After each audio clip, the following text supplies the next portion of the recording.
بہت دل میں رہا سرکش مگر اب ہے پشیمانہ، میں تیرے رکھتا ہوں تیرے در پہ مولا اپنی پیشانہ۔ بہت دل میں رہا سرکش مگر اب ہے پشیمانہ، میں تیرے رکھتا ہوں تیرے در مولا اپنی پیشانہ۔ نحمده ونصلی علی رسولہ الکریم، اما بعد فاعوذ باللہ من الشیطان الرجیم، بسم اللہ الرحمن الرحیم۔ یا ایھا الذین آمنوا اتقوا اللہ وکونوا مع الصادقین، صدق اللہ العلی العظیم۔ ناظرین کرام، اللہ تعالیٰ نے قرآن مقدس میں انسانیت کے وجود کو زینت بخشنے کے بعد دیگر بہت سارے ادیان و مذاہب میں سے ان الدین عند اللہ الاسلام کہہ کر اسلام کو اوج ثریا کا تمغہ عطا فرمایا، اور روح انسانیت کو یہ بات بتلائی کہ میرے نزدیک پسندیدہ جو دین ہے وہ اسلام ہے۔ اسلام کی بنیاد جو ہے وہ دو پہلوؤں پر قائم ہے، یا یوں کہیے کہ اسلام کی بنیاد میں دو اہم چیزیں ہیں جن سے اسلام بطور دین مکمل ہوتا ہے، یا اسلام کی تکمیل میں دو پہلوؤں کا بہت ہی زیادہ کردار ہے۔ پہلا پہلو جسے ہم تعبیر کرتے ہیں معیاری دین سے یا علمی دین سے، اور دوسرا پہلو ہے اسے ہم تعبیر کرتے ہیں عملی دین سے۔ اگرچہ یہ اصطلاحات متداول ہیں لیکن عملی طور پر معاشرے میں یہی رواج پذیر ہیں۔ پہلا جو دین ہے وہ معیاری دین، اس سے مراد وہ دین ہے جس پر علمی سطح کے حوالے سے غلبہ اسلام کی جد و جہد کی جائے، اور ان احکام چاہے انفرادی ہوں یا اجتماعی ہوں، ان امور پر مشتمل ہے یہ علمی دین جس کی وجہ سے معاشرے کی خارجی زندگی تشکیل پاتی ہے۔ اور دوسرا جو پہلو ہے وہ عملی دین ہے۔ عملی دین کا مطلب یہ ہے طاعت اور نیکیوں کے بعد جو ثمرہ ہے، جو قلب پر مرتب ہوتا ہے ثمرہ، اس ثمرے کو کہا جاتا ہے عملی دین۔ کہ نیکی کر کے جو خوشی محسوس ہوتی ہے، اللہ کی اطاعت کر کے جو خوشی دل کو اور قلب کو جو اطمینان حاصل ہوتا ہے، اس کا تعلق ہے عملی دین سے۔ اور عملی دین ہی کا دوسرا نام ہے تصوف۔ یہی وجہ ہے کہ امام مالک بن انس رضی اللہ تعالیٰ عنہ فرماتے ہیں کہ جس نے تصوف کو حاصل کیا اور فقہ کو حاصل نہ کیا پس وہ زندیق ہوا، اور جس نے فقہ کو حاصل کیا تصوف کو حاصل نہ کیا وہ فاسق ہوا، اور جس نے ان دونوں کو اپنے اپنے محل پر حق جان کر حاصل کیا پس وہ اپنے انجام کو پہنچا، یعنی وہ درست حق کو پانے والا ہوا۔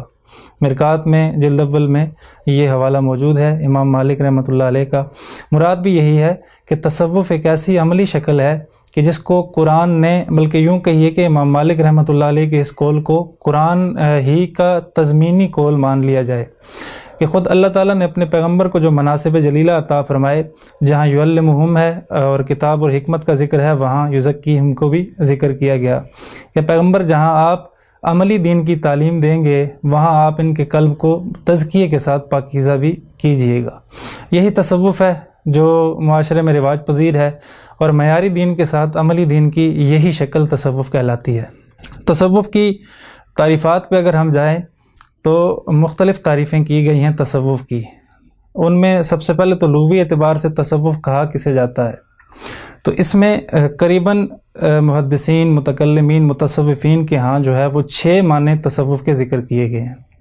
سب سے پہلا سید علی حجویری رحمۃ اللہ علیہ فرماتے ہیں تصوف نام ہے السر الحق کی مخالفت من قدورت، کہ تصوف کہا جاتا ہے حق کی مخالفت میں جتنی چیزیں بھی سامنے آئیں ان سے اپنے دل کو پاک کرنا، صرف حق کو قبول کرنا، اس کے علاوہ جتنی چیزیں بھی ہیں ان سے اپنے نفس کو، اپنے باطن کو، اپنے قلب کو پاکیزہ کرنا، یہ تصوف کہلاتا ہے۔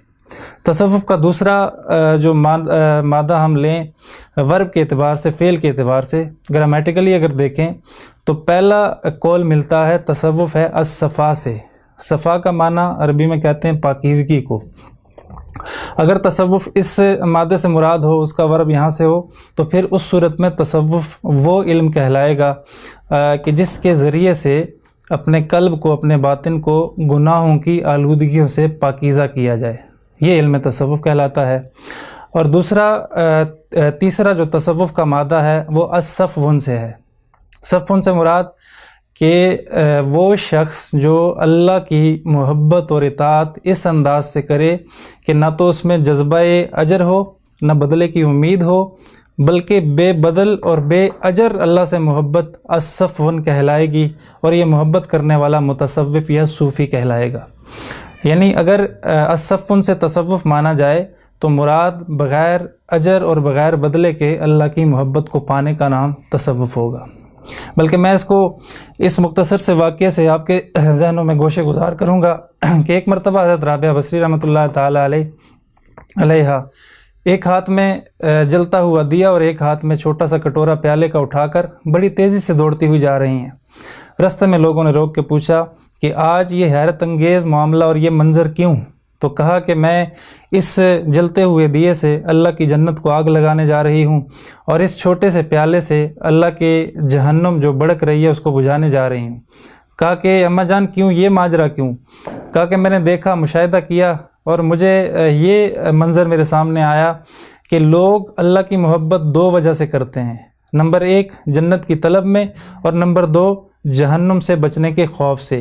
جب میں نے یہ دیکھا کہ یہ دونوں چیزیں ہیں تو ان میں اللہ کی محبت کہاں چلی گئی؟ یعنی جنت کی طلب ہے اور جہنم کا خوف ہے، تو درمیان میں اللہ کی محبت تو محو ہو گئی۔ تو میں اللہ کی محبت کے لیے ان دو چیزوں کے خاتمے پر مصر ہوں کہ یہ دونوں ختم ہو جائیں اور ہم اللہ سے محبت کریں خالص انداز سے۔ یہ اگر معنی مراد لیا جائے الصفون سے تو تصوف کا معنی یہ ہوگا کہ بغیر اجر اور جزا کے، بدلے کی امید کے بغیر اللہ سے جو تعلق ہے وہ تعلق رکھنے والا شخص متصوف یا صوفی کہلائے گا۔ اسی طرح تصوف کو اگر مانا جائے صفا سے، جس طرح کے مختلف قول ہیں کہ تصوف جو ہے وہ صفا سے مناسبت رکھتا ہے، تو اس سے مراد وہ نفوس قدسیہ، وہ جماعت کہ جو مربی کائنات محمد عربی صلی اللہ علیہ وسلم کے سامنے زانو تلمذ طے کیا کرتے تھے، اور مربی کائنات نبی اکرم صلی اللہ علیہ وسلم نے خود ان کی تربیت اور تزکیہ کیا، یعنی اصحاب صفا، آپ کے صحابہ کرام کہ جن کا تزکیہ خود آپ نے کیا، جس انداز سے آپ نے وہ تزکیہ کیا، بعد میں آنے والے لوگوں میں وہ قدورتیں اگر پیدا ہوئی، اس کو دور کرنے والے کو متصوف یا صوفی کہا جاتا ہے۔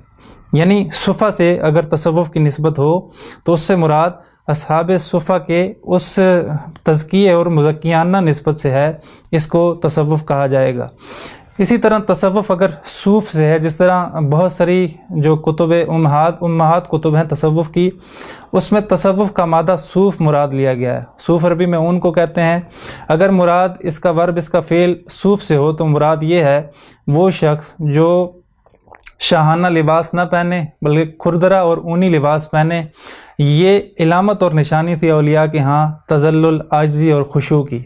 اور خود نبی اکرم صلی اللہ علیہ وسلم سے ایک حدیث مبارکہ میں منقول ہے کہ آپ غلام کی دعوت قبول کیا کرتے تھے اور خچر کی سواری قبول کیا کرتے تھے، اور اسی طرح صوف کا لباس زیب تن کیا کرتے تھے۔ چونکہ اس میں عاجزی زیادہ ہے، یہی وجہ ہے کہ انبیاء، صحابہ اور اولیاء، تابعین، فقہاء کا پسندیدہ لباس اسی طرح کا کھردرا پیبند لگا لباس ہوا کرتا تھا۔